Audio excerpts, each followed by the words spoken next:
Welcome back to another episode of Let's Stay In. I'm Anna, and this is Mark. Now, before we get into today's episode, we got to give you that annoying reminder. Make sure you like, subscribe, download, comment. If there's a button, make sure you click it. Somehow, I think that helps us out. With that being said, let's just jump right in. Guys, the Detroit Lions made a great free agent signing. We'd love to see it. I'm so relieved, Mark.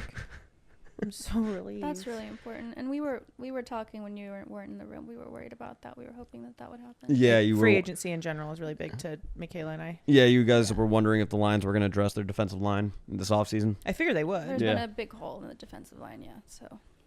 Yeah, you know, it was the utmost of importance. It really was. It really was. But luckily, guys, they've addressed it. They've addressed it. They've addressed it. Good. Thank God. They've love seen to our see. texts and our emails. Mm-hmm. Yep, the emails. And all of the protests. emails. Look, I'm mad about this, Lions. Yep. Mm-hmm. Listen here. Mm-hmm. Yeah, well, sometimes that's what it takes. It So, does. I appreciate you guys bringing that to the forefront. Voice of reason. Yeah. Hi, Michaela. Hi. Are we started? Are we in? Yeah, we're going. Yeah, we're just Nice. jumping. We're going. Yeah, we're just jumping in. How we doing? Good. How's your, what is today, Thursday? Yeah. How's your Thursday going? Sure. And Yeah? you know how I knew that? It's because I dated it to when the Love is Blind reunion came out, which was yesterday. So I know that it's Thursday. Fair. Yeah. Fair. Now, what show are you looking forward to now that it's over? Well, I'm always looking forward to Love Island UK. Okay. I do watch Married at First Sight Australia. Okay. I don't know. Specifically just the Australian one. Yeah, I have like franchises in different countries that I find to be a better done version of the franchise. But I watch it on Daily Motion. I don't know. I think it's illegal. I don't know if it's illegal. I think it's illegal. Oh, I think I saw you. I think you saw you posting about this. Like, is it illegal to like share a website where people can watch these shows? Well, because they get copyright removed things on it, so I do think it's not allowed. But it's not on like the dark web. Darkweb.com. Love Island UK. Yeah, I don't think on the dark. I don't think they're worried about people sharing those sites. The dark web would not be one they would want you to share. What is the dark web? How do you find it? I've actually wondered this. Is it like when you go incognito mode, like now you're on the dark web? I'm gonna be honest. I was gonna give an intelligent answer there. I don't really know. Because we're looking at you. Yeah. You seem the most. Oh, like the most I would knowledgeable. spend the most amount of time on the You dark web. spend time on Twitter and crypto stuff. Yeah, but that's like, not even the dark web, because I mean, That's the gateway drug. I think you would know people who Oh. know people okay. who would By know about the extension. dark web. I don't think you would, be super involved in the dark web yourself. What are you but- typing in? Like, how do you get to it is what I'm really curious about. Like, Right. I think you could probably be like kidneys for sale, and then that could like get you closer. But I think you got to go. You know what I Right. mean? Yeah, but then it's like, if it's that obvious, is it really the dark web? Well, do you have to have some kind of jailbreaking on your device in order to access it? You're And asking. how do you request that? And is it the same as the black market or is it different? I think it's pretty Different. similar. I think you. Whoa. Okay. Different. I think different. Commerce versus But opinion. but can you access the black market via the dark web? I'm sure there's some links. I'm sure they've got They seem connections correlated. to one another. Yeah. Because you The- guys are familiar with like Silk Road, right? Isn't that with is that organ or is that human selling? No. So Silk. like no, are no, you buying no. humans there? So- Is or it humans or just their or is it organs? just their organs? To be honest, I don't know what they sold completely, but I know it was massive for drugs back in probably, I think this was like right around maybe 2010. And the guy who created Silk Road was eventually arrested. But at that point, you could buy and sell any and all types of drugs, and then they'd ship the shit to you UPS. How nice. What can That's Brown do nice. for you? Well, I wonder if that's more reliable than just like going on the street. Like, is it more controlled? Like, are you getting like better? Do they have heroin? reviews that you could check their Yeah. reviews? I don't know. That'd be Was Is there a this Yelp heroin score? Good. Yeah, that would be nice. That would be. Is a great this thing. crack good? Yeah, well, he went to jail for a long time. I think his name is Ross. Wait, but he was just selling drugs. It wasn't organs. Humans? as we mentioned before. Or let's humans? see how long he went to jail. Humans, I know, or their parts. Ross Ulbrich was I his feel name. like people named Ross always get into trouble. Yeah. Okay. It's just like a naughty name. Here's his quick Wikipedia. He operated the darknet website Silk Road from 2011 till his arrest in 2013. The site operated as a hidden service on the Tor network. That must be the dark web. Oh, okay. And facilitated the sale of narcotics and other illegal products and services. He ran the site under the pseudonym Dread Pirate Roberts.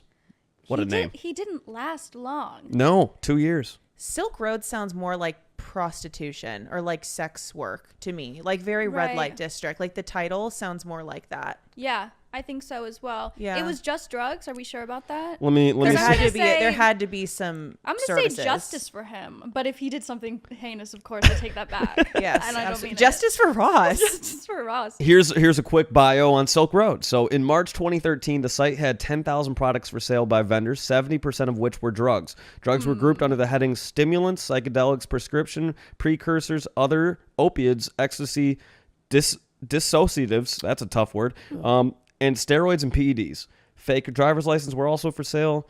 They did prohibit the sale of certain items. It doesn't say which ones, but I would assume that means anything. Beating. I don't think you could have like body parts, maybe. He was organized. Like, I like how he structured that. What are disassociates? I don't know. I do that without taking anything. Right, Like, right, why do right, we want to? right. Why do we want to do that? Okay, let's get deep. Weed, Yeah. weed is kind of a disassociate, right? Wouldn't you feel like sometimes when you get high, you disassociate a little bit? Well, here's the definition Give me of that. what he offered for that. We were just gonna speculate, but I love that. I like give us the facts. answer. I I like can just that. give the answer. It's a subclass of hallucinogens which distort perception of sight and sound and produce feelings of detachment. Would ketamine be like that? Oh. Maybe. Wait, so there are 7,000 different drugs, The 10,000 products. 10,000 but products. 70% were drugs. 70% were drugs. Quick Yes. math. Yeah. But I would assume right? because they were all over the world, right? So I would assume you'd probably need a vendor that's closer to you. If you're ordering in like India, you probably don't want somebody in the U.S. shipping it to you. It might take a minute to get there. And different chemists making different products. Sure, And they were like, I like how so and so does this That's crack. fair, because if you just go on a distillery website, there are so many options for just weed alone. Exactly. Yeah. It's like Etsy for drugs. It sounds like. Oh, Oh, that I would've like been that. so nice. I'm not even a drug user, but I really like small businesses and promoting them. And I love Etsy, and I love what they do. Yeah, Well, they're really there- good stuff. I was gonna do an icebreaker, but I feel like we don't need it. Yeah, I feel like that was. How did that come up? You guys assumed I know how to access the dark web. But We didn't know what Silk Road was. But why did the dark web come up? We were You're just like- talking to 380D people. I can tell. Yeah. I'm going to be honest. We could literally figure that out by reviewing the tape, which I'm don't sure have we to. will afterwards, but Check we won't do tape. that right now. But okay, so I feel like to start off, Michaela, for people who don't know who you are, can you give like the 30-second elevator pitch? Let's say you're dating somebody. He takes you to a family reunion. Everybody says, hey, so what do you do? Oh, that's my. I least know, favorite but you got it. question. I It's know, the worst but question we It's like to leave with it. absolutely the absolute worst. I would be like, hello, I'm a girl. My name is Michaela. I post and I sell things, merchandise sometimes. I do a podcast. I've done a couple podcasts, and I'm kind, and I love the world and all those who inhabit it. wow. I would instantly like you. If you sold that to me, I'd be like, sign me up. I want more of this. There we go. So Yeah. when somebody asks that question, do you then have to like, they're like, oh, well, tell me about your podcast. I always avoid that question so hard. I'm always like, oh, it's like nothing important. I just like post and blah, blah, blah, blah, blah. I just, maybe I should have more confidence in what I do, but I just don't feel like there's anything that compelling about it. Although it's more comfortable in LA because people get it quicker. But when I'm in another state, like I went to my sister-in-law's what's it called when you have a baby? Like a shower? Yeah, baby shower. And child. Yeah. What's it called? Giving birth. And all the people there were just like, oh, so you're famous? I was like, no, I'm not. Like, I'm not famous, but I do make money from I don't know. It's so uncomfortable. It is. It truly is. It's one of the most awkward questions anytime you're anywhere besides LA. Because LA, they get it. Yeah, and there's no way to answer the question where you can seem cool and not have to brag. Yes. Like, you would have to be like, oh, yeah, I've done X, Y. Like, tell your numbers and, like, tell how, like... there's no way to make it seem like you're successful without then also being obnoxious. I've really worked on like how to seem humble, but then also cool. Maybe if I run into people from my Right. hometown, Yeah. and they'll always be like, "So you're famous?" That's the go-to, and it's like, yeah, like what are you supposed to say? Well, Yes, it's always with the Caught tone. me. It's always Yeah. with like kind of a are you famous? And like then so they're you think you're really pretty, right? It's with that. exactly, very Regina George. And they're like, well, how many followers do you have? And you're like, as if we don't know, because we're not sending them off to brands every single day, and you have to like kind of fake it, like, oh, I don't know, something around Right. 1 point, like whatever. It's horrifying. Yeah. It really is the most awkward shit So ever. cringe. It makes me want to get a real job just so I don't have to Yeah. give my obnoxious answer to that question. That's feel why like- we're doing this podcast. Yeah. For me particularly, so I can be like podcast host and influencer, you know, not There we only go. with that. This podcast host feels easier to say. And it kind of like implies maybe you have something to say, like maybe, Right. you know, maybe you have a brain. Because influencer is a tough word to like. Anytime It's a you hard hear sell. yourself saying influencer out loud, it's like, oh, I tried content creator for a while. Yeah. Didn't feel much better. I'd love to go socialite. Ooh. I'm a socialite. Socialite. Okay. Yeah. But Yep. that's so like- obnoxious. It'd only have to be to people who would think it's funny. but I feel like And if somebody, people don't have a sense of humor, Yeah, they they- wouldn't get it. They'd be like, oh, that's awesome. Like Paris, Yeah. like Paris Hilton. but if somebody told me they were a socialite, I would assume that meant like they live in New York City and they got a sugar daddy and they just literally go from event to event to event, but because they don't have a job, they just socialize. That's how I would interpret socialite. But obviously that's Yeah, and I don't That's really where my leave the brain will go. house. I don't And they're really- like Googling the old money aesthetic. yeah, Yeah. yeah. Very Chanel, Mhm. Ralph Lauren. Yeah. Yep. very big right now. The Yep. old It money is. aesthetic. I found myself Googling old money blonde because I was just like, God, You do that's so kind of chic. have an old money blonde hair color. It's just because I haven't done a full highlight in so long. So it's just like, I like that look though a thank lot. you. Yeah. Thank you. Natural. Old money. Old money, baby. So okay, so we were trying to figure out, and we're just gonna say we're still new to figuring out how to make these conversations perfectly flow when we have like a topic that we want to chat about for the podcast episode, and so what we did basically is we sent you a list of topics, and A great list. We sent Thank An you. excellent long list. list. I'll give Anna the credit for creating the entire list. I was this- Amazing like, I was like, I'm gonna ideas. write down every single thing I've ever wanted anyone to talk about, Yeah. or I want other people to ask me about. Yeah. I'm just gonna put it down. And one of the ones that you right away you were like, this Top of one the sticks list, out the to me first one. straight off the jump is the dating the fuckboy. Slash fuck girl. Slash fuck girl. Yes, that's Correct. important to mention. Correct. There are those. They exist too. Yeah. So first off, gotta ask, like, how's dating in LA for you? Oh my God. So I would love to talk about this topic and I have much to say, but one thing about me is I don't date very much. I've been on a cleanse for actually like more than a couple years. Really, what started that? It wasn't like some terrible thing happened. I mean, I stopped drinking, so then accidental encounters stopped happening. I don't really reply to DMs. I don't use dating apps. I don't really. You have made this quite typical. Yeah. It's like, where would I meet? It's not that I'm against it. I just haven't felt moved to have someone in my life. And I've been way more stable and way more happy. It's weird how that happens. I think I do want to start dating again. I just, I don't know. It's so, and then I feel like I get pressured once I start seeing someone. It's like, oh, now are we going to date for a few years and then I'm going to come out of it. And then I'm going to be an age where I would want to start having kids, but now I have to start all over. It's just like, there's so much more stuff on it for me. The logistics. Yeah. I don't feel that passionate about seeing anybody at the minute. And the chances are it's going to give you some sort of trauma. And it's like, now I have to heal from that trauma and I have to go to therapy for that trauma. Yeah, I and don't like, need any new stuff. We don't need any more We've got the material. old stuff that we're still stifling through. Was there something that caused you to need to go on the cleanse? So the last person that I was with was like an ex of a few years, and it wasn't necessarily an especially bad breakup. He did live in LA, so it was like in LA. I wouldn't consider, okay, so I dated a lot in college, and I think I dated a lot of fuckboy types, and this guy, he was like, I've never drank before, I've never smoked weed before, very pure vibes, which turned out to be quite sinister actually. Yeah. But me at the time, I was like, I'm just surrounded by frat guys. This is so sweet. He never drinks. He doesn't party. Like, he must be amazing. So I kind of made that switch then.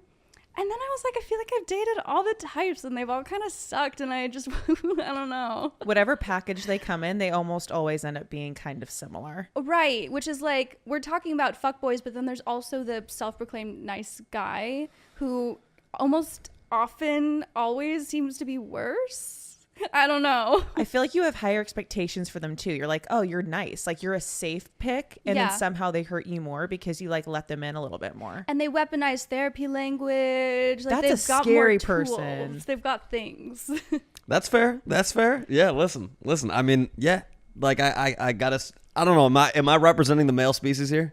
No. You For don't right have now, to. And yes. when I speak in absolutes, it's just in my own experiences. But I obviously know that there are lovely people out there.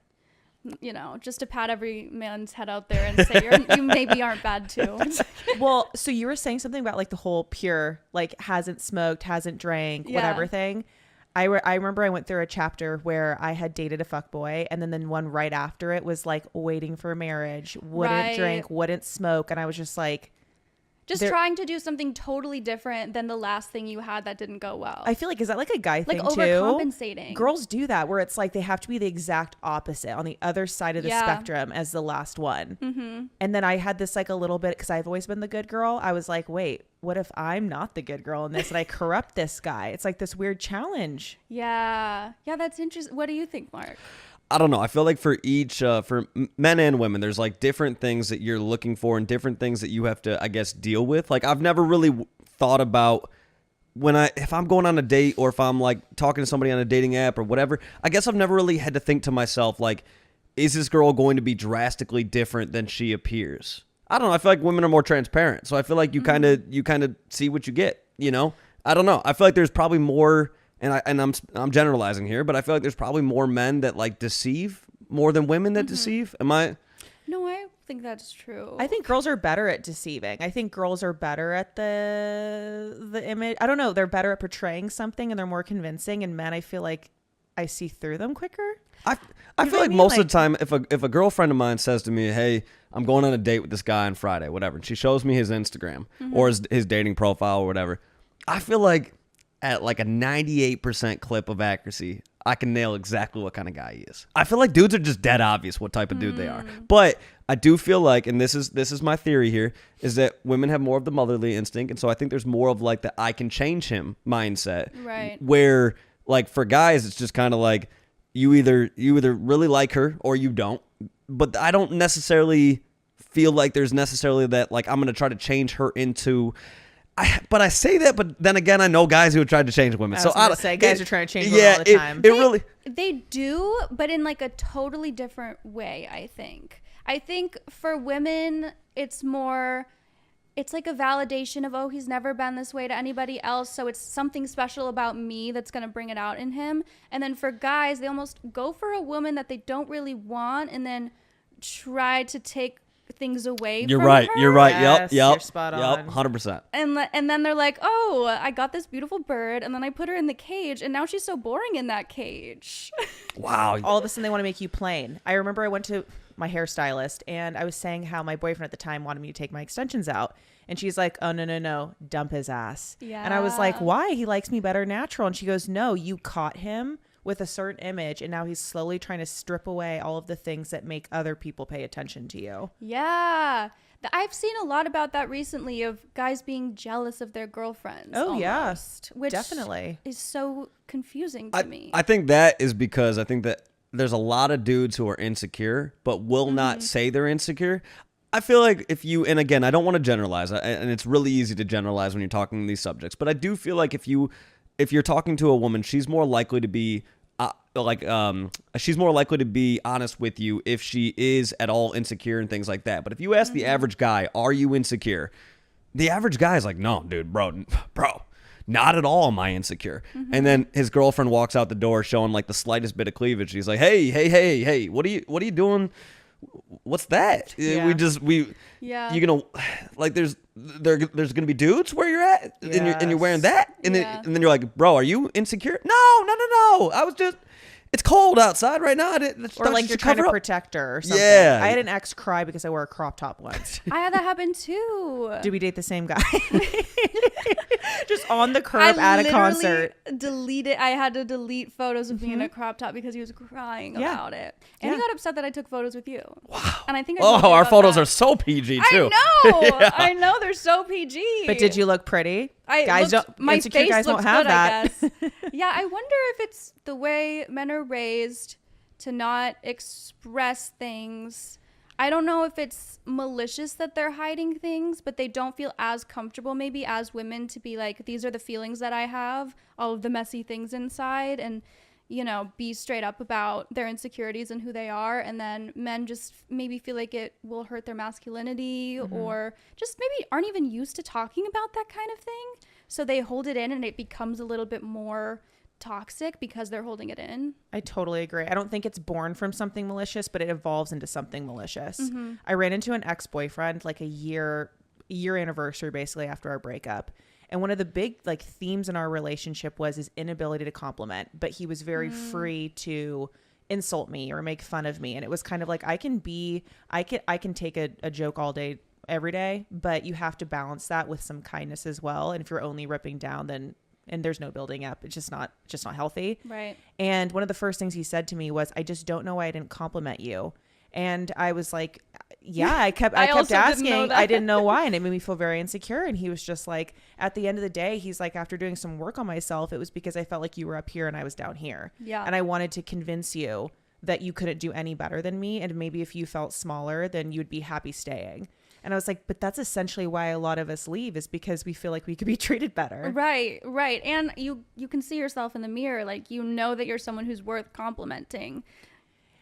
Although it does work. It does work on a lot of women. So, yeah. It definitely does work. I do feel like one of the reasons for men is that a lot of how men judge other men is by how much money you have, right? Yeah. And so it's like, so men put their bank accounts, they put the car they drive, the watch they got on their wrist, the shoes they have on or whatever, as like, this is the way of me showing that I'm like top-notch shit, right?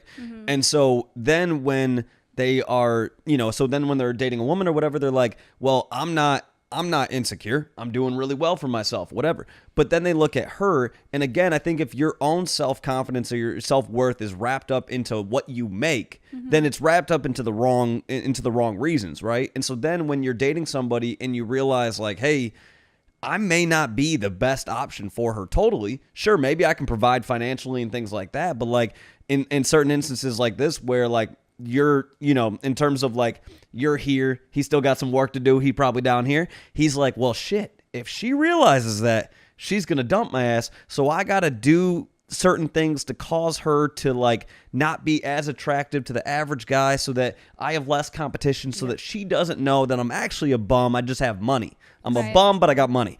And again, it's because I think there is, and it's something that society has to work on, but there is this whole thing about like men are often judged by how much money they have. And I think that again causes deep insecurities in a lot of men.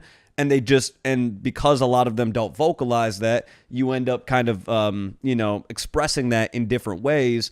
And then it's like, they don't even attempt to work on themselves. It's like men are like taught from such a young age of like, you have to go and make six figures as quickly as humanly possible. Then once you make six figures, you got to get to the point where you're making $250,000. Then once you get to $250,000, do you know how many guys are making $500K? You got to get there. Oh, you don't drive the AMG? You got to get that.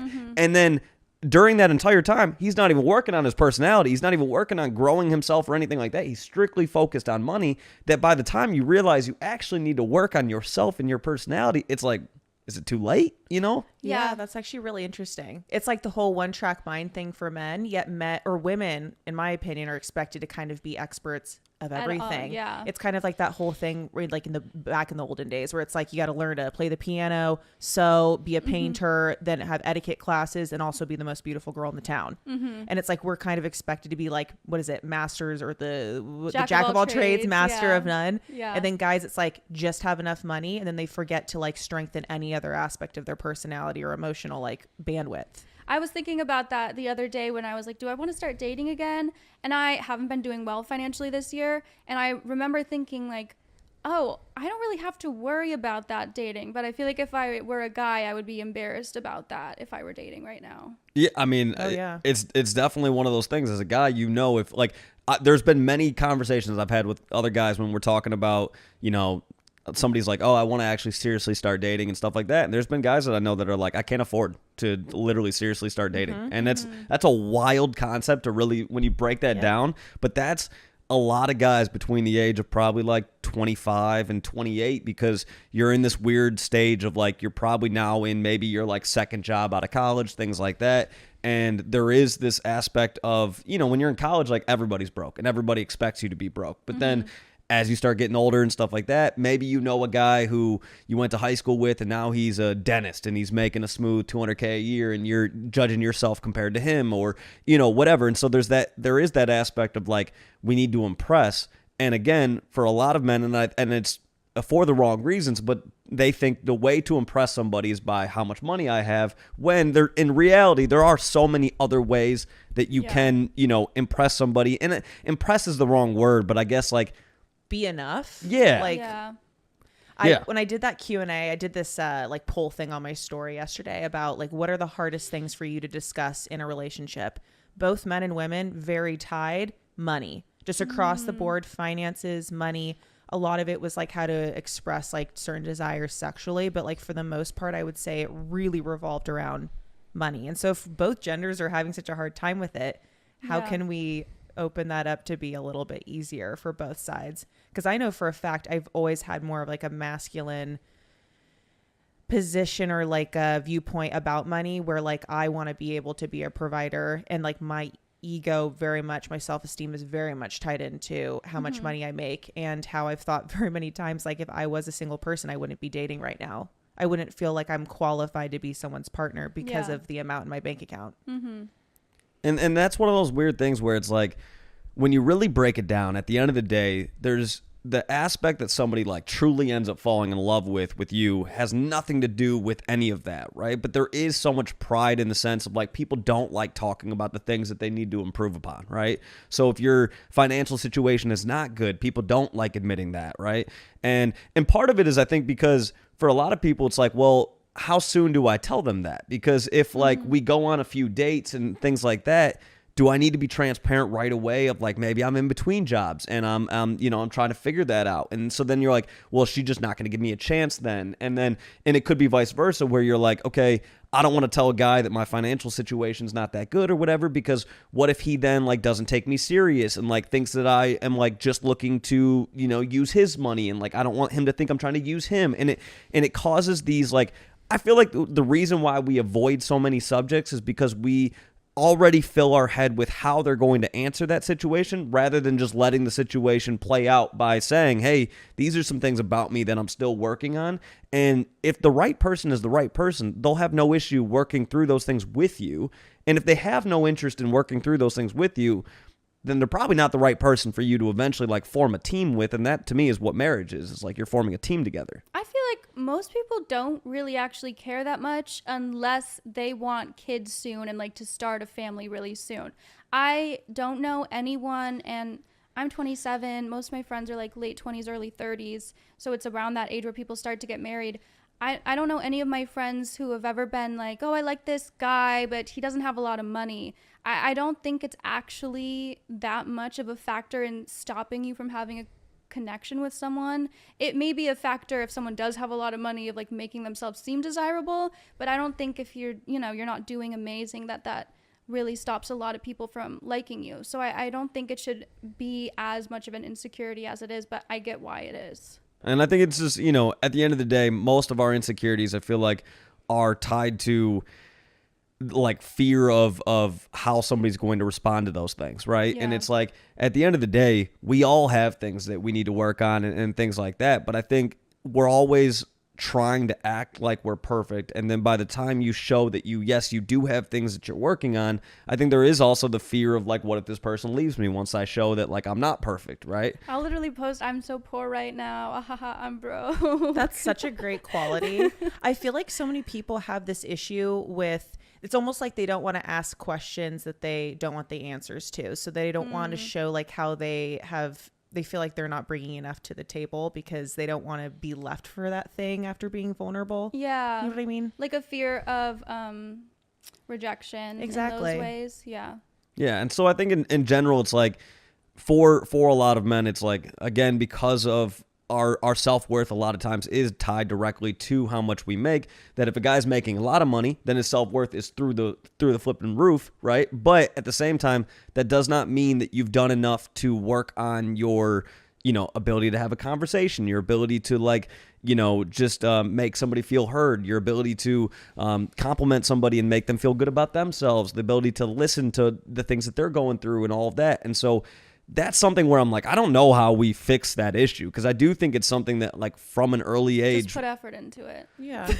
So no, but I'm talking about like the early days, right? Like when a guy's like 12. Like I think Yeah. a lot of these things are deep rooted. And so it's like, what do we need to do when we're raising kids in order to like make sure that they realize there's more to life than strictly like how much money you make.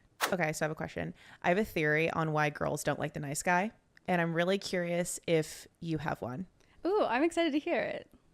Well, what's yours? Like you go theory first. on why. Yeah. I mean, I think a lot of it is just, I think a lot of women have pasts of being treated badly, whether it's by their first partners that they ever had or their father or anything like that. And when you're used to that, when something else happens, you almost feel more anxious in that relationship because you don't know when the other shoe is going to drop. Like you feel like they're almost being fake to you, I guess, because you've built your love map around this is how people act when they love you. This is normal for what love is. Like this is what you can expect out of this kind of relationship. So it feels uncomfortable. It feels like wrong sometimes when you're in your first relationship with someone who isn't like that. Mm-hmm. And you self-sabotage because you're like, it's going to happen anyway. I'm going to do it myself. Almost word for word what my theory is. So clearly it's not like my theory. No, but it's that whole thing of like chaos feels more peaceful. Yeah. And I feel like a lot of the times, and I'm curious if this has happened to you, where you date like the really, really bad guy and then you date the good guy and it feels so unfamiliar that it feels unsafe. And you feel like it's that whole thing of like, this one's going to be extra bad then. And so you almost want to self-sabotage it on your own before they're able to hurt you, because that one would hurt a lot more than the person that you were expecting it from. Right. It's like a self-fulfilling prophecy. Exactly. And that's kind of goes back to the not wanting to share things about yourself because you're scared you're going to get rejected. It's like, it would be worse for me to be completely honest about who I am and then get rejected than to sort of just, keep things at arm's length and not be fully myself, because then it's like, well, they rejected me, but they didn't know the real me. They didn't know everything about me. Yeah. So it doesn't hurt as bad.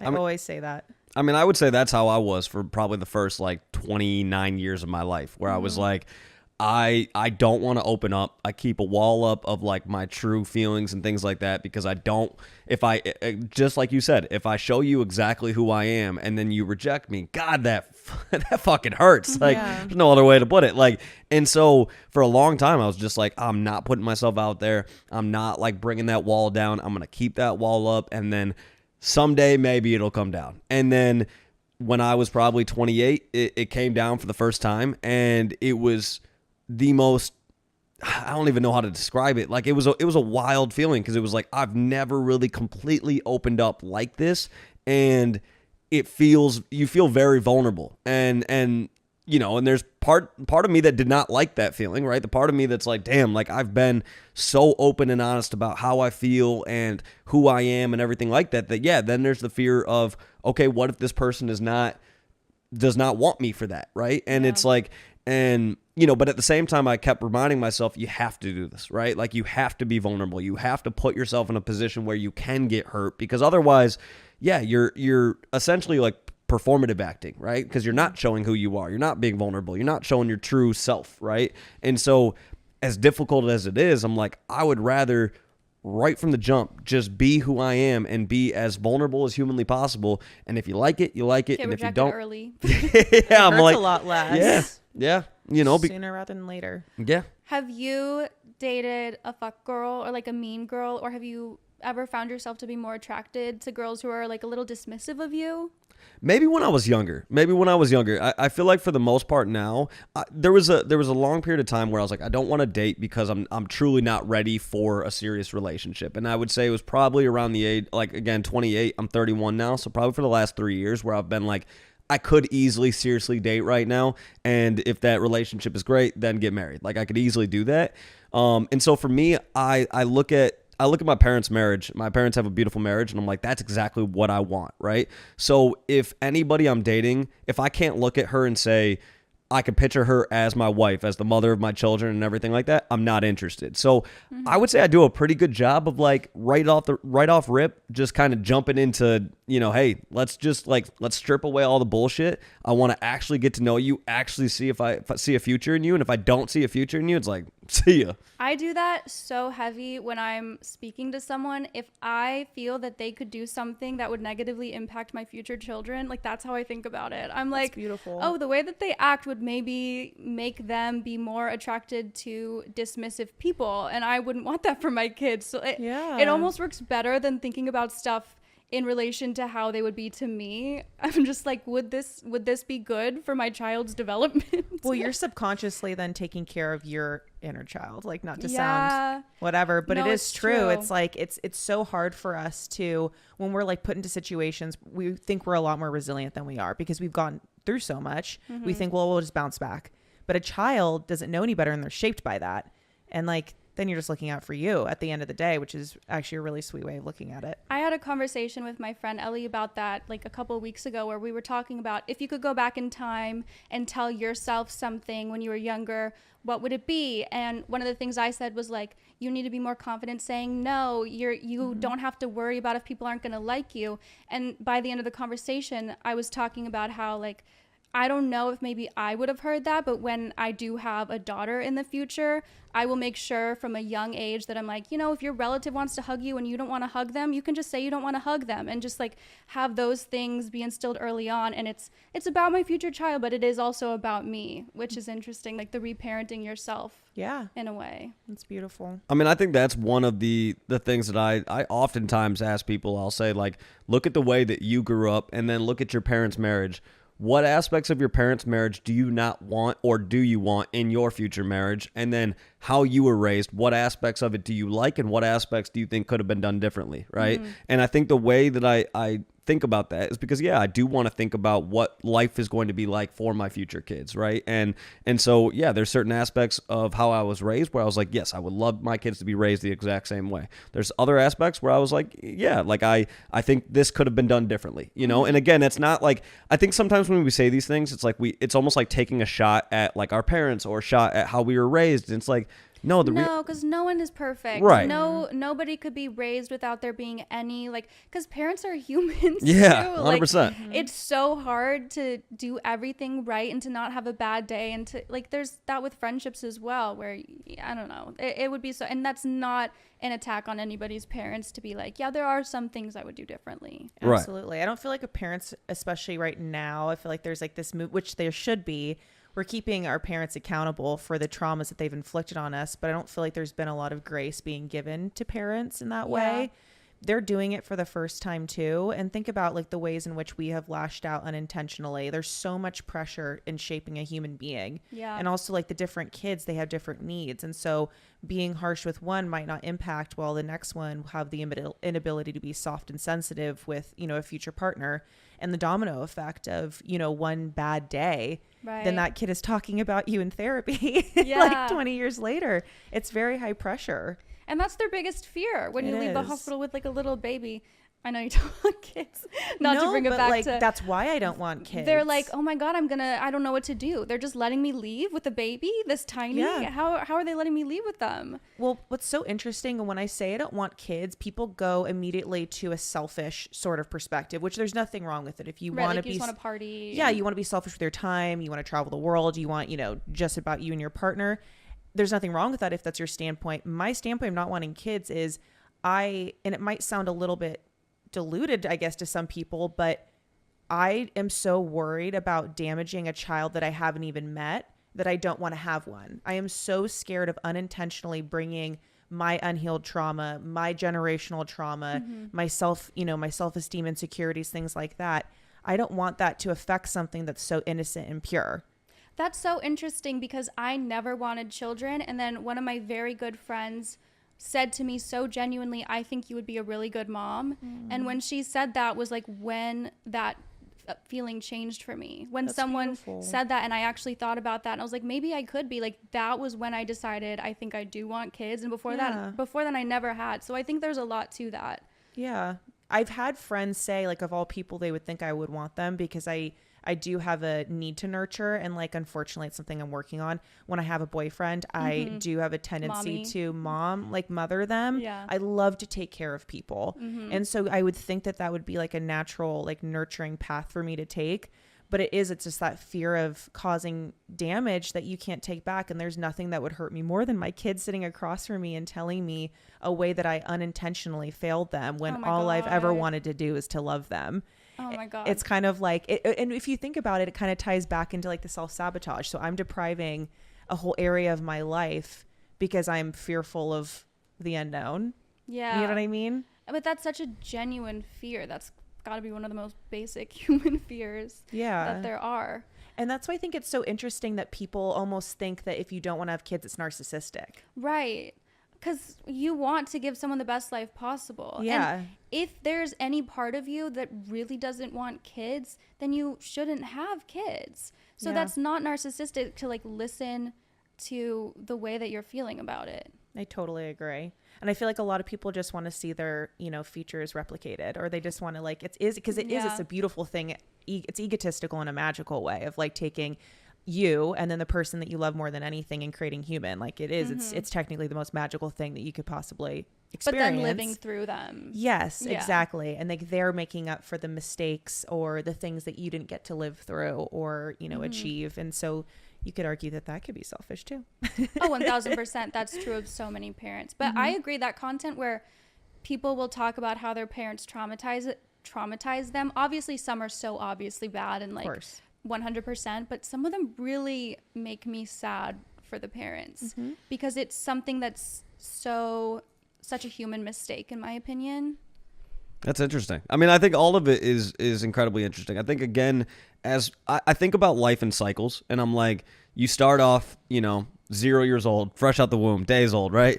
And then you go up until probably the age of, I feel like probably like 28 was when I was like, okay, I've got life basically figured out at this point, And then that's when kind of the next cycle starts of like you seriously start dating. Maybe you get married. Maybe you have kids. Now, once you have kids, you're into that next cycle of trying to figure out, how do I parent, right? How do I be a great husband? How do I do all these different things, right? And then once you've figured out how to be a great parent, how to be a great husband, all of those different things, then your kids are having kids. And now your kids are figuring out their next cycle of life, and now you're figuring out how to be a grandparent, right? And I feel like that's just kind of how life goes. We're in this constant state of learning where, yes, we have things figured out until we don't, until there's a new curveball that you now have to figure out, right? And so I look at it and I go, is there a chance that by having kids, I don't provide the greatest life possible for them? Sure, I guess there's that possibility, but I also know that like, and again, this could be selfishly, but like I want to see the world through my future kids' eyes, and I want to see them seeing some of the things that I love and seeing how they like the things that they love, right? And so I've always wanted to be a father, and I've never really thought about why I've always wanted to be a father, but I've just always had that instinct. And I think maybe part of it is I do feel like when people do talk about their childhood trauma and things like that, I feel like it's almost always related back to their dad, and I'm like, for whatever reason, and again, I know I'm generalizing, but there's a lot of really bad dads out there. It is what it is. There's a lot of, and I don't know why that reason is, but like, again, I feel like there's a lot of times that people start talking about their dad, and their dad was a big part of the issue. And so I guess there's part of me that's like, I want to be the great dad. I want to be, and I look at my own dad, and I'm like, my parents are like, I love them both. I think they've both done an incredible job raising my sister and I. And so I look at it and I'm like, okay, I know how great of a dad my dad was. And now I want someday for my kid to say the same thing about me. And again, does that mean that I'm not going to make mistakes? Of course I'm going to make mistakes. Like that's human nature and everything like that.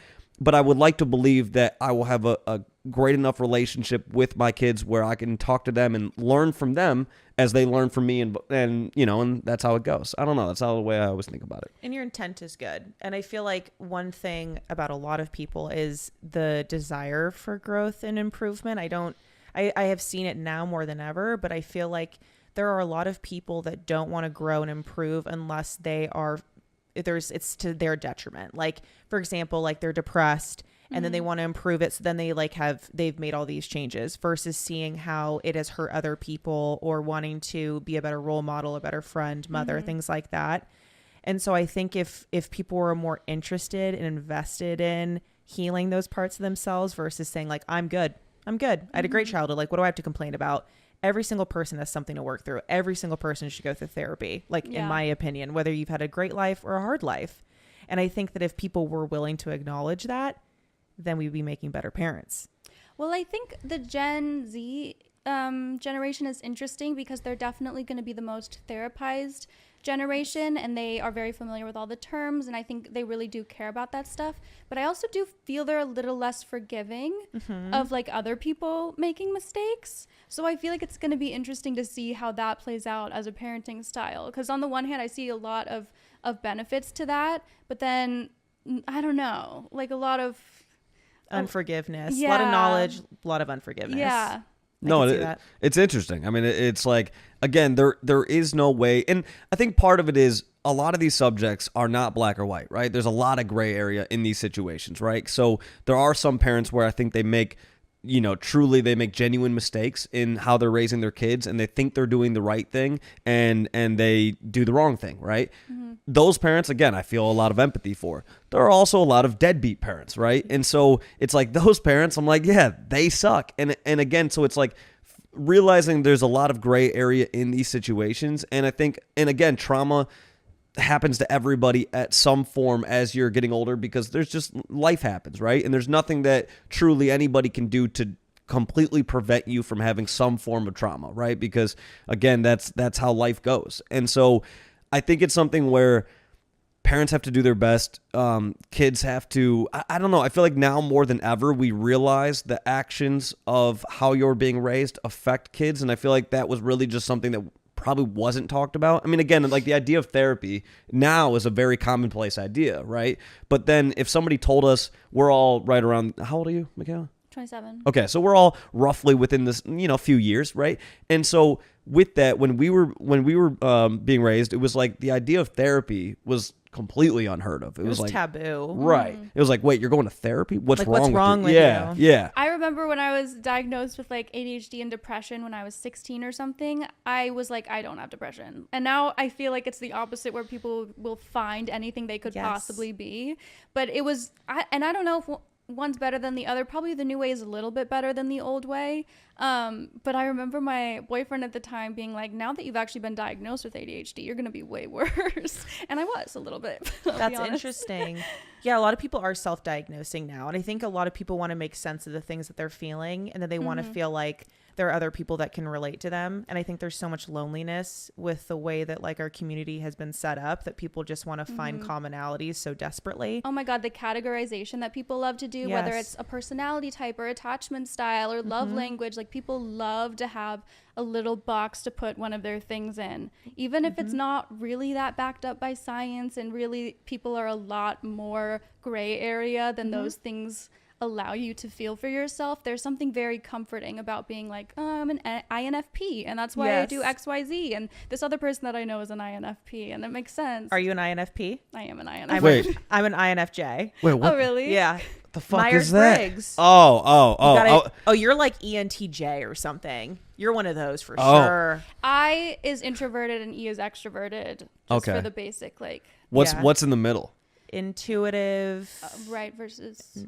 Because I feel like I don't know. Because when people ask me if I'm an introvert and extrovert, I'm like, I'm an introverted extrovert. Like I very much can go into a room and like, if I need to, be that extrovert and everything like that. But then I get home and I'm like, I'm exhausted. I need to be by myself. I need to like, recharge. A good way I've always put it as is like, there's people like my boyfriend, for example. He starts the day with no coins. Let's say coins equal energy, happiness, fulfillment. Starts with no coins, and every interaction he has, he gets a coin. And then by the end of the day, he is just like feeling enriched and feeling energized. Me, I start off with like 10 coins. And then every interaction, everything, I'm giving one. And so that I'm depleted at the end of the day. So I feel like that's like been when people are having a hard time, like categorizing. That's such a good way of putting it. Yeah, I'm definitely starting with 10 I am coins. depleted by the end of the day. And like sometimes an interaction can give me a coin, while I'm in that interaction. But as soon as I've left the interactions, my coins have been left with them. But do you find you get a coin from an interaction when you feel like heard, understood, validated? Is it like a certain sort of feeling that coin is giving you? Yeah, it's like a certain kind of environment as well. Like if I were to go out and be in a loud club where I can't hear anybody, no coins would be there for me. But if I'm at home with maybe a group of 4 of my best friends and we're just playing games and like not drinking and just talking to each other, like that, where I'm laughing, that maybe will give me a coin. Same. I'm getting so many coins from that. I feel like that's like the INF part of the Myers-Briggs, is like that there is a commonality of that, of like I feel my best, my safest when I am able to like talk freely and then not leave the room and worry about people talking about me or judging what I've just like said. The new people aspect of it versus trusted, loved, vetted people. Yeah, vetted. Yeah. Yeah. Okay, so I want to bring this full circle. So we started off the conversation, Michaela. You were talking about how Black market. Yeah. So let's go back into that. So Silk Road, right? So how many what coins? Drugs have you done? so if we take those coins, what drugs can we buy with those coins? But so going back into at the beginning, you were talking about how like right now you really just don't have that desire to date. Do you feel like part of it is because these interactions? Let's just use the coins as an example. Do you Love feel like the coins. these? Yeah, I'm thank gonna you. use that. That's Thank such a you. good one. Do you feel like when you're going on dates and stuff like that, it's just not, it's not giving you any coins. It's taking coins away from you. And so the desire is not there because you're like, this is really just isn't adding anything to my life right now. Yeah, because like, oh my God, I'm having so much fun making focaccia right now. Why would I That's go actually so- facts. She's been love- making the most amazing bread and posting it on her Instagram story every Unreal. time. And it looks incredible every single time. And then what if a guy like wants to hang out with you and you're in the middle of making focaccia? Like you're like, now I have to restructure my day. That'd be terrible. And like last year, I went to Italy for 2 months, and I was like, I couldn't just bop around the way that I do if I were seeing someone. Why? Or I was gonna say They because make me guilty. my boyfriend and I bop all That's day true, every day, together. and that's when That's you start getting nice. really picky and you don't budge on it. Like when you meet someone, you're like, he was the first guy that I was like, I don't want kids. Marriage isn't a priority to me. I want to be able to up and move anytime that I want to. I was so clear with every single thing that I had that I needed, and it was like, sure, great, sounds Yeah. good. And then That's we just do perfect. everything together. My life is no different. My autonomy is the same. So you just need someone that isn't going to try to confine and cage you. I feel that way because I don't really want to change my life that much. Like I sort of like the way that my days are going. You don't have to. You just have to Yeah. think about someone else, but nothing really has to be that different. And the right person is going to fall in love with you as you and not feel the need to change you or make you into something that like is customizable. Right. Well, I think the way I think about, from a dating perspective is like, I want my partner to be as independent as they possibly can be. I want them to be happy on their own. I don't want to be the source of their happiness, right? Because if I'm the source of their happiness, again, if I am gone for a few weeks, are they just like depressed during that time? I don't want that. So I want them to be self-reliant. I want them to be independent, and I want them to be happy on their own. I want to be the exact same way. And then with that, and I always use this terminology, and people kind of, it sounds funny, but I'm curious to hear your guys' thoughts on this.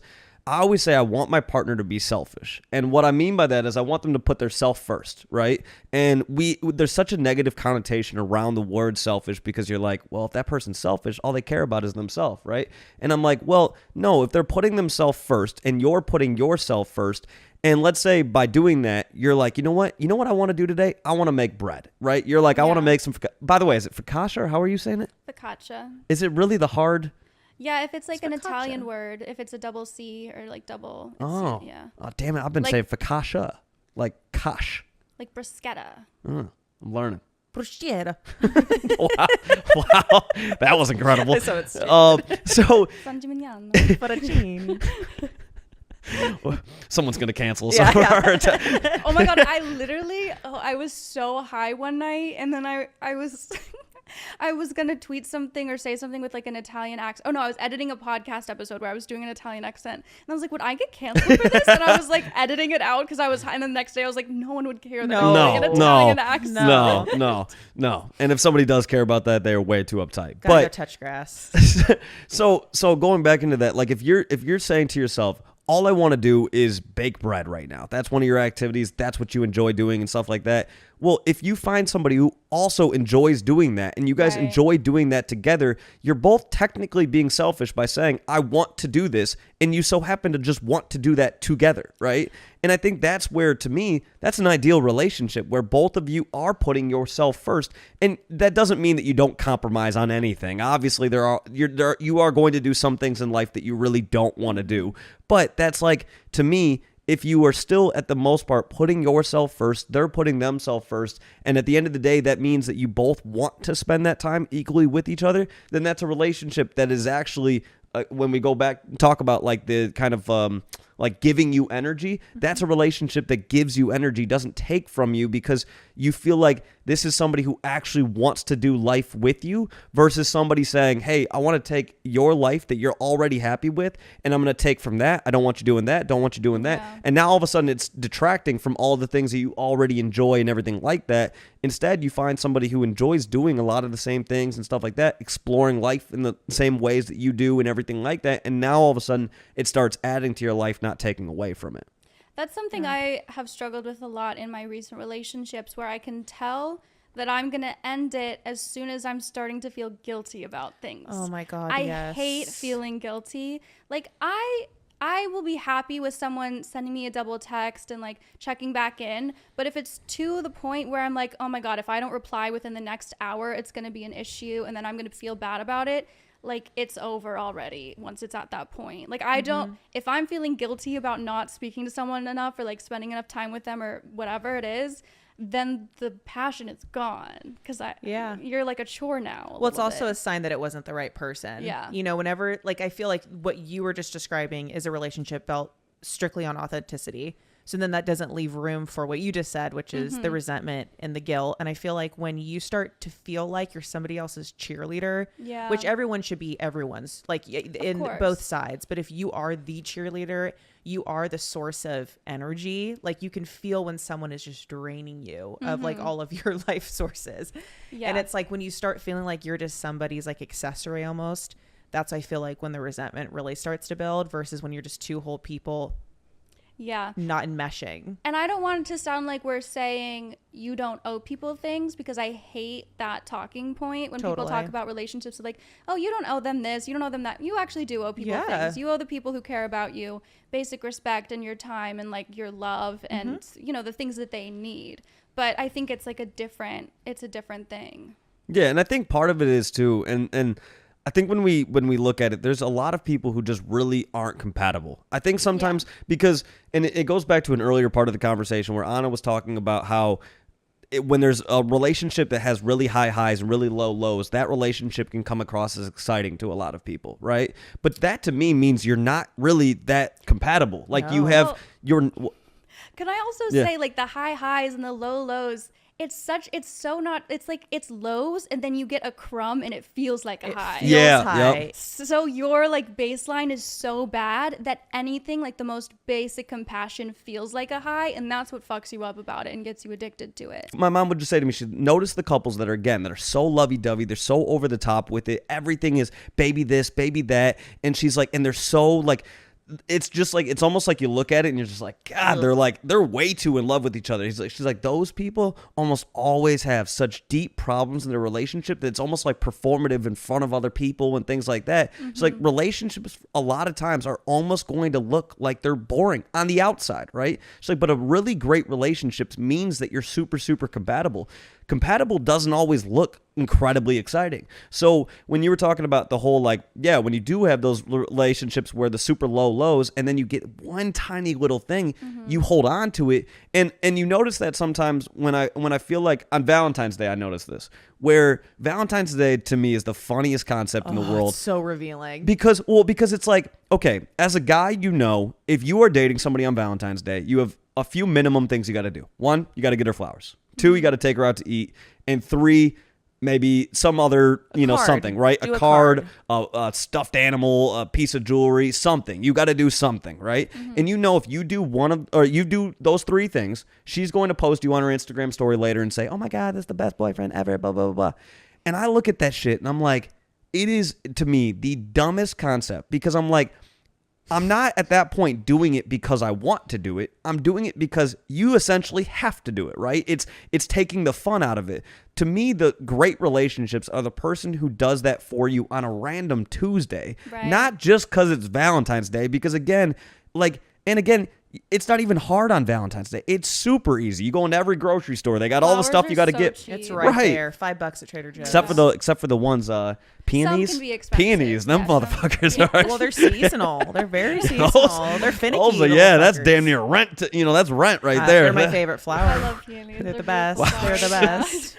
What about the common rose? Okay, Yeah. you can get a dozen or tulips. Okay, you can get those real I cheap. love tulips as well. $6.99. Yeah. But again, it's like those are the things where it's like you barely have to. You barely have to try on those days. And again, you go onto Instagram and everybody's like, oh my god, It's like like checking something off of a to-do list instead of like an actual. It's like thing in your obligatory. relationship. Yeah. Versus Yeah. born from love. And then you feel like you have to post it so that everyone else knows like your relationship is going well. Like you also do Valentine's Day the way that couples are supposed to do Valentine's Day. I didn't do that this year, and I realized it's like I really overcompensated. In my least happy relationships, we were like the best on Instagram. We're like Right. now I think people think I'm single, and I'm like I'm in the most dedicated, fulfilling relationship I've ever been in. And it's because I don't feel the need to prove like, look, hey, he remembered, like Yeah. he loves me.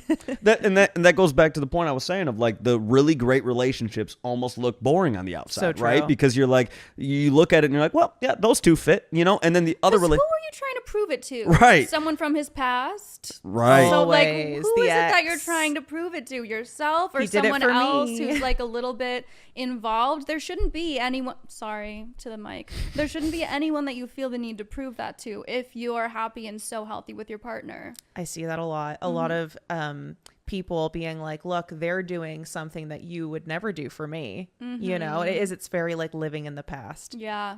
And that's where I think people need to really be honest with yourself of like, are you doing the things that you're doing for the right reasons? Are you posting that thing on Instagram for the right reasons? Are you, expressing your love for somebody for the right reasons? Like, are we really, really self-reflect on a regular basis? Think about your actions. Think about the things that you're doing. Think about if you're in a relationship, am I truly happy in that relationship? If you're dating and maybe not being so successful with dating, are you making it possible for you to find the right person, right? Are you looking for the right things? Are there certain characteristics that you're attracted to that maybe you got to work on? Like maybe those aren't the greatest, attributes that you're looking at.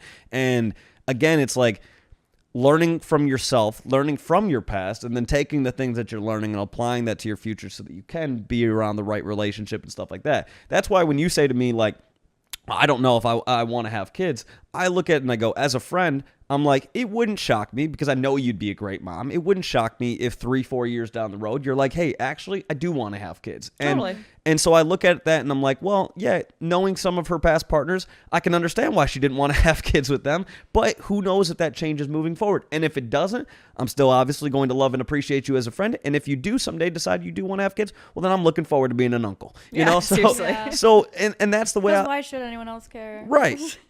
You would think. We're looking at some of you. One would think people accusing me of being a Russian spy for not wanting children. But also an agent of Joe Biden at the same Yes, time. Yeah. I am both. Correct. Guilty. Women can do anything. Guilty. Women, Oh my I God, can be the dichotomy of everything. women. So complex. For people who are listening to this, those were comments on Anna's Instagram post the other day where she was talking about not wanting to have kids. Wild comments. So silly. The internet's so crazy. silly. The Are you internet's a crazy. Russian spy? Yeah. Yes. Yeah. Yes. Okay, so Michaela, question for you again. So again, go back to the dating subject one more time. So when you decide, okay, I am, I'm ready to start seriously dating and things like that, and you're getting the itch again and everything like that, are there certain things that you've learned from your past where you're like, okay, moving forward, I want to make sure he checks these boxes? Well, I am bisexual. Okay. But or he or she boxes. But yeah. There's so many things that I feel I've learned in the past, and also from like not dating anyone, I feel like I've learned a lot. I don't think now that I have the need to be with anybody because I have been so happy on my own. And I think that's also sort of what you were talking about with what you want in a relationship as well, like coming into it as two separate people. I wouldn't be coming into it from a place of like, oh, just got out of a relationship with someone else 2 months ago, and like I need to fill these I keep doing that. I need to fill these holes that I have in my life. I think it's really nice to have some time to yourself. And then I just feel like I have such great friends now. I love myself so much more than I previously have. I think it will be, there'll be high standards going into the dating world, but I will have to spend a lot of my coins because first dates are one of the worst. They friggin' robbed the bank. So many Drain. coins on that. Yeah. I dread it. I've always have, and I used to start relationships with people like long distance on purpose. Yes. Because then I would get to know them before having to spend my coins. Like I'd have the emotional 1000%. connection. Yeah. Because first dates can be tough. I basically oh my God, so awkward. went through my recent, like before this boyfriend, I went through that entire chapter of being single without going on any dates. I bailed on every single one of them because I couldn't stand like the anticipation of driving up. What if I shit my pants on the way to the date? Like what? Like there's so many moving parts here. No, that's not crazy. One of my friends has been throwing up on the street before every first date for a year. What? Yes. Damn. My ass sweats so bad before first dates. I don't need to deal with any of that sort of stuff for someone I don't even know if I'm going to like that much. It's good, like that takes years off your life, that anxiety, quite frankly. And then my boyfriend was just basically someone I was friends with. So there was never that first date thing. Yeah, that's highly so nice. recommend. That's so nice. Highly recommend. Or like meet someone in an elevator. Organic. Yeah, just some easy stuff. I hate build up. Yeah, from a dating app, and then you only had a few messages between you, and then you get there, and it's like, what do you do for work? What are your hobbies? It's like generic. Sorority rush almost. It totally is. Sell me on yourself. Entertain me. Yeah, I've met one person off a dating app, and one ever in your whole life. Yeah, Wow. yeah. And it was so bad that I was like, it would take me a long time to... Actually, I take that back, two. But and both of them were tragic. I mean, like, absolutely tragic. Tragic. I mean, the first one... the first one, 10 minutes into the date, she told me that she had sex with her ex the night before. So that was tough. That was real tough. Yeah. How far into the date? 10 minutes. 10 minutes. Cool. It was terrible. It was, and then I was like, well, do I get up and leave? Because I don't want to be here. I have zero interest in her moving forward. And because, mind you, she cried while she told me that. I love mind you. Mind you. But again, I was like, I don't want to look like an asshole. Like if I leave this date, am I the asshole? But yet. Well, who cares if you're the asshole with someone that you've never met before? I know, your but time and money. I know, but I felt bad. Yeah. The girl's crying, especially if there's tears involved. There was tears, yeah. She was like, and I had sex with my ex last night. Messy. No, you're kidding. I will say when I do an activity for a first date, it's a little less bad than like sitting down for lunch. Like I went alpaca painting one time. You did what? Alpaca painting. You painted the animal? Like, yeah. Oh, so we didn't paint on the animal. We went to a farm and they had canvases and alpacas like walking around. So the alpacas were like your inspiration. I was like, PETA is going to be coming after us. Where you're painting alpacas. Yeah, I was like, are they sedated? Yeah. I would still do that though, I will say. Yeah. I would. Just painting a sedated llama. Why would you have to sedate That's horrible. I don't know. I don't think an alpaca would just let you paint it. No, but Just it's sit like, still. just like petting it. Yeah. They're pretty sweet. They're so cute. They're very cute. God, they're cute. But what if but they got the big teeth. What if it just chops your finger while you're painting it? They're not like that. Don't ever say that again. She will fight you. What if you have an emotional alpaca? They're not like that. Okay, my bad. I was generalizing alpacas. I apologize. They're gentle. Yeah. They're very So sweet. so you were alpaca painting. That Yeah. was a good first date. Well, I never went out with him again. Oh, okay. It was a good first date, yeah. I had fun. Yeah, I had fun. Who suggested the idea? Me. Okay. And then he was like, we should take Molly. And then I was like, I don't think we should actually. In theory, And he was like, I was that kidding. for someone else, not myself, being a good story. Yeah, and I could see maybe if I were actually dating somebody, maybe taking Molly and going alpaca painting with them. That's weird enough. Not something that I'm that opposed to. Probably be more willing to do like shrooms or something than Molly. I'm kind of past the Molly situation, but I don't know. It just felt a little too soon. Yeah, that seems like I'm not against Molly alpaca painting. Just let that If be you're my listening to this, we're not official coming stance. for you. it's probably a good idea to not take a drug anyway on your first date. You I know, think so, probably. too.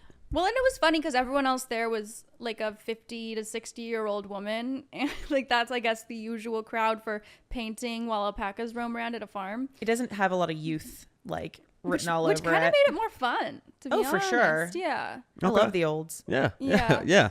I was gonna say it takes balls to suggest the alpaca painting. So Thank you for saying. yeah. So She's like, that I have. That I do. That and I do have. was there any worry when you suggested that? What if they're like, what? No. Okay, because you were like, oh, that'd be a great filter then. If they're not into that, then you're like, all right, they're not the one. I can't imagine suggesting alpaca painting to someone, and like I don't think I would even get past a first message with someone who'd be like, "What?" True. Something like that. True. I don't know. I can't see it happening. That's an immediate filter. Yeah. And I do that. feel like, hey, you know what? You got to spice up the first date because the majority of first dates are boring. I've said it a ton of times. Like going to a restaurant to me is like the worst idea for a first date. It's like, it's just very interview vibes. yeah, and It you're worried is. about the food you're eating, and like, what if you like, I don't know. I want to see you in a setting and like how you interact with the world and other people around it, and just like naturally how you are instead of the interview thing. Yeah, like if the alpaca doesn't fuck with their energy, then you're like, this guy ain't the one. It would be big. It would tell me a lot. Yeah.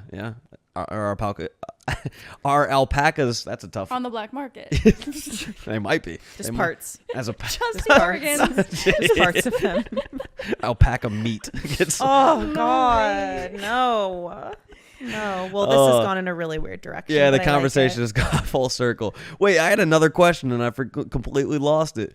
It was alpaca related, I believe. Were the alpacas? No, it was back to the first date. Oh, First, we're past alpacas. Yeah. Thank God, honestly. Oh, thank God.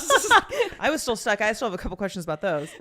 listen, group setting. Do we all go alpaca painting soon? Absolutely. I would love. I'm very down. I would love to do that. Yeah. And I would not do Molly with you guys alpaca painting, but like I don't know, we could do something else. I've never done Molly before, and I really don't want my first time to be for that. What if I have a panic attack? Are you on antidepressants? Or Yeah. anything? I'm on anxiety medication. Yeah, you probably shouldn't do Molly because it releases all of your serotonin. So there has to be like a downside to that. Like the next day. There is. There's a That's definitely horrifying. a big downside. Yeah. I'm trying to That's keep why all I'm, mine. That's why I'm past the Molly phase in my life because I can't spare any of that stuff. My serotonin are my coins. Like Yeah. I'm keeping all of them. I'm storing them. I'm not giving them away. And I don't have many coins. I don't have many in that coins. regard. Yeah. You may not have them. That's fair. All right, so deal. Shaking on it. No Molly, but we are going to paint some llamas. No, wait. There's a difference between an alpaca and a llama, right? Barely. Whoa. Well, let me Oh, look up in a you're llama. offended by that? Yeah. Like that's where Mark draws a line? Now we're generalizing alpacas. Alpacas and llamas to me are drastically different. I feel like alpacas are cuter. Alpacas are cuter. Mm-hmm. That's what I would say. well, and aren't alpacas in like prairies and llamas are in like Oh, but llamas are really cute. they're in like Especially a baby groomed one. Like if you fluff them If up. they're groomed. If you groom any animal, it's going to be cute. There are some llamas ungroomed that just aren't really that cute. Mangy. Isn't llama Emperor's New Groove? I think so. Yes. Yeah. And they wasn't that cute. Alpacas are much cuter. I agree. Yeah. I agree.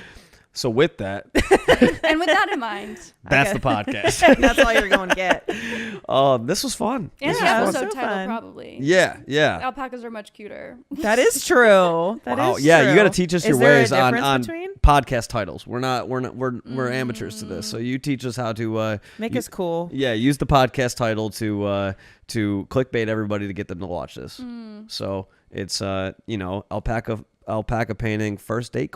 Is that I don't know. I think something coin related. We'll discuss. I think We'll something discuss. about coins Yeah. or Silk Roads. Or Silk Roads, yeah. We get shut down. Yeah, seriously. YouTube's like ban this. So anywho, this was fun. I say anywho a lot. I realize this. I know it's like you're kind of like a middle-aged woman. Yeah. I love the word anywho. Anywho. I'm trying to say mustn't more. I like the word I Mustn't? mustn't. I like Oh, that. wow, and that's- I'd like to incorporate it more because I just feel people don't fuck with mustn't enough as much as they should. I feel like you have to wear an apron and have like hold your hands like this. Yeah. That's mustn't vibes. I mustn't Yeah. upset. I mustn't upset Pa. Yeah, what context are you using mustn't? In so many contexts, I'd like to. The thing is, I this is like a resolution for me. Actually, Okay. I don't know. It was one of my resolutions for the month to use mustn't more. Why are we talking? I don't know if there's much to say about it. I just Okay, want to fair. use the You word. could be Okay, like, I fair. mustn't forget. I mustn't forget. Yeah, it's actually a really good. It's a great word. It is a real word. Oh, I know. Yeah. Mustn't. Yeah, I was just thinking of what context you would use must not, right? Because that's what it comes from, right? Right. Yeah. Well, okay. we mustn't make this episode last too long. No. So shall I? We mustn't. So run anywho, on. we'll wrap it up I have from a there. meat and cheese platter in the fridge. I mustn't forget about. Facts. So, Yeah. well, hey, appreciate you coming on. We'll have to run this back at some point because Absolutely. we can. We'll be better at this eventually. You guys were amazing. It was We're so only going to natural. get better.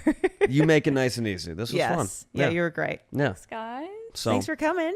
thank you everybody for tuning in, and soon enough we'll show some photos of us panning with some llamas, but not panning on llamas. Not on Molly.